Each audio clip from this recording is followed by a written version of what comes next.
بہت بہت شکریہ. میں پروگریسو ڈیموکریٹک لائرز فورم کے حوالے سے تھوڑی سی بات کروں. میرا تعارف انہوں نے کروایا. حیدر علی بٹ، راج آفتاب، خالد رانجھا بھی اسی تحریک کا حصہ تھے. ان کے ساتھیوں کو گھروں سے اٹھایا گیا. صرف مجھے نہیں، ہمارے اور بھی کئی ساتھیوں کو اٹھایا گیا. ہمارے اوپر دہشت گردی کے پرچے کیے گئے، غداری کے پرچے کیے گئے. اس زمانے میں سبھات رضوی صاحبہ، ساکی صاحب، کوٹ صاحب، فرد اللہ بابر صاحب، اس طرح کے ساتھی ہمارے حق میں بولتے تھے.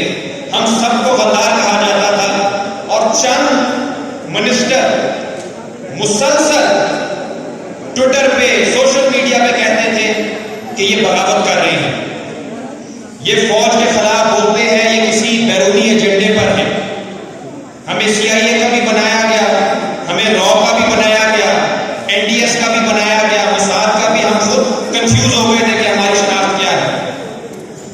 آج جب وہ بڑے بڑے منسٹر پریس کانفرنس کر کے اپنے ورکروں کو چھوڑ رہے ہیں، اپنے قائد کو چھوڑ رہے ہیں، توبہ کر رہے ہیں، معافی مانگ رہے ہیں، یہی لوگ حیدر علی بٹ، رائے علی آفتاب، خالد رانجھا، ساکی صاحب، سبات رضوی صاحبہ، کوٹ صاحب، یہ وہ لوگ ہیں جو پی ٹی آئی کے ورکروں کے حق کے لیے آج نکلے ہیں، ڈٹے ہوئے ہیں اور ڈٹے رہیں گے.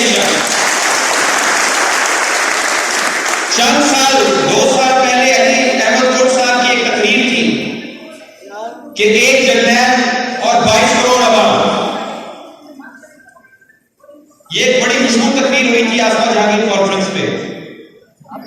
جس نے یہ تقریر سنی، شیئر کی، سب کے بارے میں کہا گیا کہ یہ صرف عمران خان کے خلاف نہیں، پی ٹی آئی کے خلاف نہیں، یہ پاکستان کے دشمن ہیں، یہ غدار ہیں. آپ ایک جرنیل کا، حالانکہ انہوں نے نام بھی نہیں لیا تھا کس جرنیل کی بات ہے، آپ جرنیل کے بارے میں بات کیسے کر سکتے ہو کہ یہ ایجنڈا ہے پی ٹی آئی کے خلاف. آج 2 سال بعد پی ٹی آئی کی حکومت ہے یا پی ٹی آئی کو چلانے والوں کی حکومت ہے. آج پی ٹی آئی کے ساتھ وہ کچھ ہو رہا ہے تو وہی علی احمد کوٹ آج ان کی تقریر سن لیں گے. اسی طرح کوئٹہ سے اپنے سارے کام چھوڑ کے لاہور آئے ہیں، پی ٹی آئی اور تمام پولیٹیکل ورکرز کے ساتھ. یہ ہے ہماری اصولی سیاست. اور یہ اصولی کیوں ہے؟ کیونکہ ہم تاریخ جانتے ہیں. مزمل نے بات کی حسن ناصر شہید کی. ہمارا تعلق سوشلسٹ تحریک سے ہے. وہ اس پاکستان کے سب سے پہلے مسنگ پرسن تھے. وہ آئے انڈیا چھوڑ کے اس لیے وہ چاہتے تھے یہاں پہ جاگیرداری ختم ہو، یہاں پہ سرمایہ داری ختم ہو، ہم امریکہ کے پٹھو نہ بنے، ایک آزاد ملک بنے.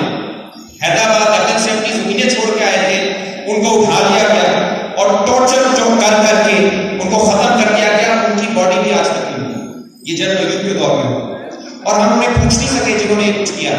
اسی طرح نذیر عباسی ایک اسٹوڈنٹ لیڈر، 1980 میں اس کو اٹھایا گیا، ملٹری کورٹ میں اس پر ٹرائل کیا گیا. دوران ٹرائل اس پہ اتنا تشدد کیا گیا کہ وہ شہید ہو گیا. لیکن آج تک اس کے شہید کرنے والا کا کوئی نام ہی نہیں ہے. اسی طرح شاہدہ جمیل ہماری ساتھی ہے جن کے بھائی کو پھانسی دی گئی ضیاء الحق کے دور میں، خود ان کو قلعے میں بند کیا گیا. فرد اللہ بابر صاحب آ کے بتائیں گے کہ کتنے لوگوں کو، پیپلز پارٹی کے لوگوں کو یا آپ پی این پی کے لوگوں کو اٹھا لیں، آپ یہاں تک کہ جمعیت علماء اسلام کے لوگوں کو اٹھا لیں، ان کے ساتھ وہی کچھ ہوتا رہا ہے جو آج پی ٹی آئی کے ورکروں کے ساتھ ہو رہا ہے. اور ہر باری لیڈروں نے راتوں رات ڈیل کر دی ہے. جو نقصان ہوا ہے وہ آپ کے میرے جیسے پولیٹیکل ورکروں کا، جو مڈل کلاس تھے، جو ورکنگ کلاس تھے. اوپر تو ڈیل ہو گئی، ان کی بھی ہو جائے گی جیسے پچھلے والوں کی ہو گئی. ہم لیڈران کے لیے نہیں آئے، ہم یہاں پہ سیاسی ورکروں کے حقوق کے لیے آئے ہیں، عام شہریوں کے حقوق کے لیے آئے ہیں. مجھے یاد ہے اچھی طرح کہ پی ٹی ایم والے ہمارے جلسوں میں آتے تھے، تقریریں کرتے تھے، ہمارے دھرنوں میں ہمارے ساتھ بیٹھتے تھے اور کہتے تھے کہ ہم جب آتے ساتھ ہی جبری گمشدگیوں کے خلاف قانون لے کر آئے. یہ ایک نہیں، ٹاپ لیڈرشپ سے لے کے نیچے تک سب دیکھا. آج جب ان کے دور میں جبری گمشدگیاں ہو رہی ہیں تو وہ جمہوری جبری گمشدگیاں ہو رہی ہیں. آج ان کے دور میں ملٹری کورٹس بن رہے ہیں تو یہ جمہوری ملٹری کورٹس بن گئے. آج جب ان کے دور میں چادر چاردیواری کی پابندی کی جا رہی ہے تو یہ جمہوری طور طریقے سے کی جا رہی ہے. راتوں رات ہمارا نقطہ نظر بدل جاتا ہے. ہم اس سوچ کے خلاف ہیں. اگر ہم اصولوں پہ آج کھڑے نہیں ہوں گے تو ہوا کسی کی نہیں، چراغ تو سب کے بجھیں گے. یہ بات ہمیں یاد رکھنی ہے. میں اور آپ جب ہم کسی کے لیے آواز اٹھاتے ہیں تو اس لیے نہیں اٹھاتے کہ میں آپ کو جانتا ہوں. آئین کیا ہے؟ آئین میرا اور آپ کا رشتہ ہے. جب آپ کے ساتھ زیادتی ہوتی ہے تو صرف آپ کے ساتھ زیادتی نہیں ہوتی، وہ اصول کی نفی ہوتی ہے جس کے تحت مجھے بھی تحفظ حاصل ہے. وہ میری نفی ہوتی ہے، وہ میرے خلاف اٹھائے گا جب آپ کے خلاف اٹھائے گا. یہ ہے سوچ ایک ریپبلک کی، ایک آئینی معاشرے کی، ایک مہذب معاشرے کی. ہمیں آج فیصلہ کرنا ہے کہ کس قسم کا معاشرہ کرنا ہے. کیا ہم نے جنرل ڈائر کا معاشرہ کرنا ہے؟ راولٹ ایکٹ کی بات ہوئی تھی، وہ کیا معاشرہ تھا؟ وہ معاشرہ یہ تھا کہ اگر کوئی ہندوستانی کسی کو گورے کو دیکھ لے، افسر کو، تو اپنا کام چھوڑ کے سلوٹ کرے. یہ گجرات میں انہوں نے قانون بنایا. امرتسر میں ایک سڑک بنا دی تھی کہ دونوں طرف فوجی کھڑے ہوں گے، چیک پوسٹ ہوگی، جو ہندوستانی گزرے گا وہ رینگ کے گزرے گا. اور وجہ کیا بتائی تھی جنرل ڈائر نے؟ وجہ بتائی تھی کہ یہ جو لوکل ہے بھول گئے ہیں کہ طاقت ہوتا ہے.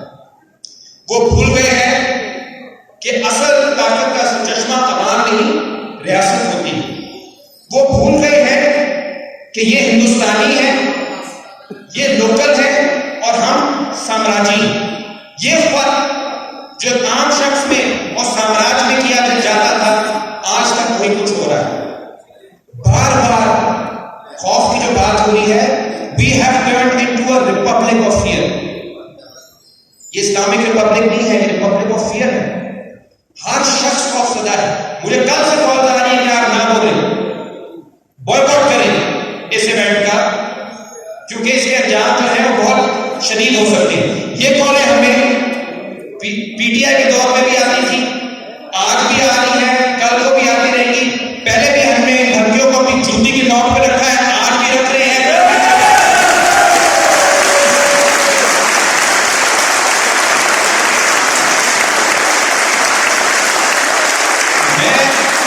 میں اور آپ اختلاف کر سکتے ہیں، خدا جانتا ہے عمران ریاض کی تقریباً 90% باتوں سے ہمیں اختلاف، مگر ہمارے اختلاف کرنے کے کوئی طریقہ کار ہونے چاہیے، کوئی اصول ہونے چاہیے، رولز آف دا گیم ہونی چاہیے.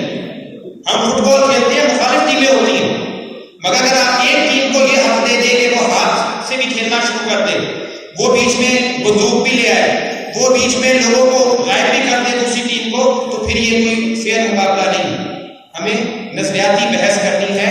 ہمیں ایک fear of republic of fear سے ہٹ کے ایک پیپلز ریپبلک کی طرف جانا ہے، جہاں پہ بحث ہو سکے، جہاں پہ ریزن ہو سکے، جہاں پہ ریشنلٹی ہو سکے.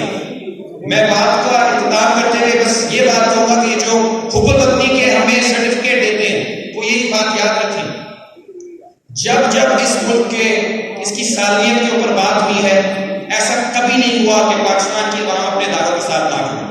آج بھی ہم کھڑے ہیں، اور یہ جو نئی کولڈ وار ہو رہی ہے، اس میں ہمیں پتہ ہے بیرونی سازشیں بھی ہوں گی. ہم نے کبھی بیرونی سازش ہم نے مدد نہیں دی. جنہوں نے ڈالر لیے ہیں باہر سے جنگوں کے لیے، ان کو آپ بھی جانتے ہیں، ہم بھی جانتے ہیں، الحمدللہ ہم نے 1 روپیہ نہیں دیا. لیکن ہمارا جہاں یہ حق بنتا ہے کہ ہم ملک کے دفاع کی بات کریں، وہ ضرور ہم کریں گے، لیکن ہم پہ یہ کہیں فرض نہیں ہے کہ ہم آپ کی سیاست میں مداخلت کی حمایت کریں. ہم ڈی ایچ اے کا دفاع کریں، ہم آپ کے فرٹیلائزرز کا دفاع کریں، ہم آپ کی شادی ہالوں کا دفاع کریں. یہ ہمارے پہ یہ کسی آئین میں، کسی کا حکم میں، کسی حکم میں نہیں لکھا.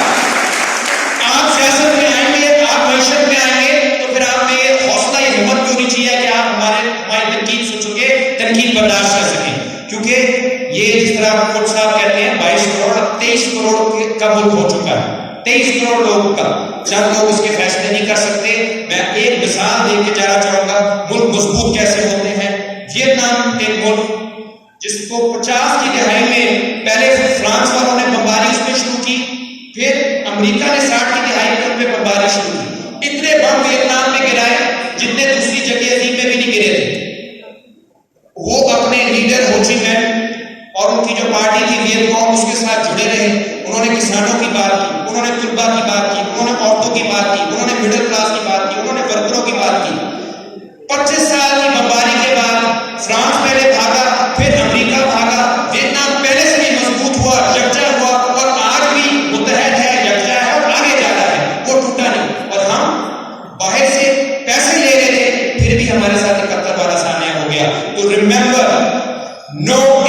institution is sovereign.